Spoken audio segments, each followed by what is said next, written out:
လူတွေကထင်တယ်အတွက်တာရော့ပါသွားလို့ရှိရင်တူနဲ့တူကွဲသွားလိမ့်မယ်လို့ထင်တယ်မဟုတ်ဘူးတန်ရောစဉ်နဲ့တွေ့တာဟာမေတ္တာနဲ့တွေ့တာနဲ့မတူတူနဲ့တူမေတ္တာနဲ့ကုညီဆောင်းလျှောက်တာကမှပိုးခိုင်တာတန်ရောစဉ်ကမခိုင်ဘူးတန်ရောစဉ်ဆိုတာကိုယ်အလိုချလေးဖြစ်နေတုံးနဲ့တန်ရောစဉ်ကိုယ်စိတ်တိုင်းမကြတော့ဘူးဆိုတာနဲ့တပြိုင်နက်တန်ရောစဉ်မရှိတော့တဏှာရဲ့သဘောကခုကောင်းစားဖို့ပဲကြည့်တယ်ဆိုပါစို့သားသမီးတွေကိုမိဘတွေကချစ်တယ်နဲ့ပြောကြတယ်သားသမီးချစ်တာလားကိုကိုချစ်တာလားသေချာဆန်းစစ်ကြည့်အများကတော့ဖြေလိမ့်မယ်သားချစ်တယ်သမီးချစ်တယ်ပေါ့ဒါဖြင့်အဲ့ဒီသားသမီးကိုဘာကြောင့်ချစ်နေတာတုံးလို့မေးလိုက်လို့ရှိရင်ဒီသားသမီးလေးကိုကြည့်ပြီးတော့ကိုယ်စိတ်ထဲမှာစိတ်ချမ်းသာနေတယ်အားကိုးနေတယ်ယုံကြည်နေတယ်ငါတက်ကြီးရင်ငါသားလေးကငါဆောင်ရှောက်မှာပဲငါသမီးကငါဆောင်ရှောက်မှာပဲနဲ့ဟောအားကိုးမှုတွေတွေ့တာမှုတွေအဲ့ဒီလိုမျောလင်းချက်ကလေးတွေနဲ့ထင်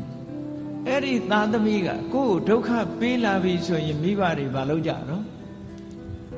အိမ်ကနေနှင်ချပြီးအမွေပြကြော်ညာကြတယ်မဟုတ်လား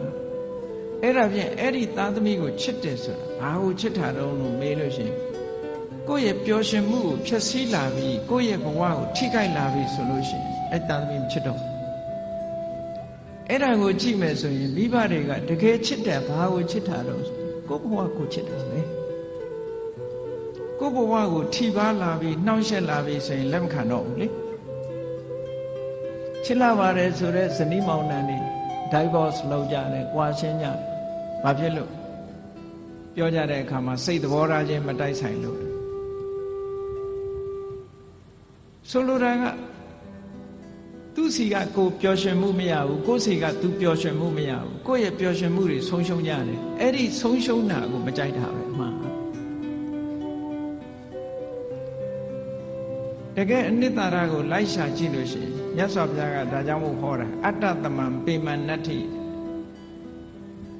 ကိုချစ်တာလောက်တခြားကိုအချစ်နဲ့တူတဲ့အချစ်ဆိုတာမရှိဘူးလို့ဒီလိုပြောတာဒါတကယ်ကိုအစစ်အမှန်ဟောဒါကြောင့်မို့လို့မေတ္တာဆိုတာကတော့အဲ့ဒါမျိုးမဟုတ်ဘူးတဏှာကရယူလို့တယ်ခံစားလို့တယ်ဒါတဏှာချစ်မေတ္တာချစ်ဆိုတာကအဲ့ဒါမျိုးမဟုတ်ဘူးသူများအတွက်ပေးဆက်ချစ်မေတ္တာချစ်ကသူများအတွက်ပေးဆက်တယ်တဏှာကကိုယ့်အတွက်မေတ္တာကသူ့အတွက်လှုပ်တာကပို့ပြီးတော့ခိုင်မြဲတယ်ဘာဖြစ်လို့လဲဆိုစဉ်းစားရတဲ့သူ့အတွက်စဉ်းစားတာကိုယ့်အတွက်မစဉ်းစားဘူးဟိုတစ်ဖက်ကလည်းမေတ္တာနဲ့ဆိုရင်သူ့အတွက်စဉ်းစားတယ်ကိုယ့်အတွက်မစဉ်းစားဘူးအဲ့ဒီတော့သူ့အတွက်ဆင်ပြေးနေလို့ရှိရင်ဟော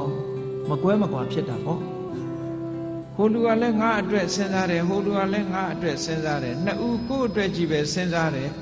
လိုဘပြည့်နေတဲ့အချိန်မှာတော့ကိုယ့်အတွက်ဖြစ်နေရင်ချိန်တတ်တယ်ကိုယ့်အတွက်မဖြစ်တာနဲ့တပြိုင်နက်ခွဲကြရောအဲ့တော့မေတ္တာချက်နဲ့တဏှာချက်တခြားနည်းနဲ့ပြောမယ်ဆိုလို့ရှိရင်မေတ္တာချက်ကအေးမြပြီးတော့တဏှာချက်ကပူလောင်နေတဏှာရဲ့နောက်ွယ်မှာဘာတွေလာတော့ဆိုတောကဆိုတာရောက်လာစိုးရိမ်တာတွေပူဆွေးတာတွေဒါတွေဖြစ်လာမေတ္တာရဲ့နောက်ကမှာဒါတွေလုံးဝမရှိဘူးအေးချမ်းတယ်တည်ငြိမ်တယ်ဆိုတာတွေဖြစ်တယ်ဒါကြောင့်မို့မေတ္တာနှလုံးသားနဲ့ချစ်နိုင်အောင်ကြိုးစားအဲ့ဒါပို့ပြီးတော့ခိုင်မြဲတယ်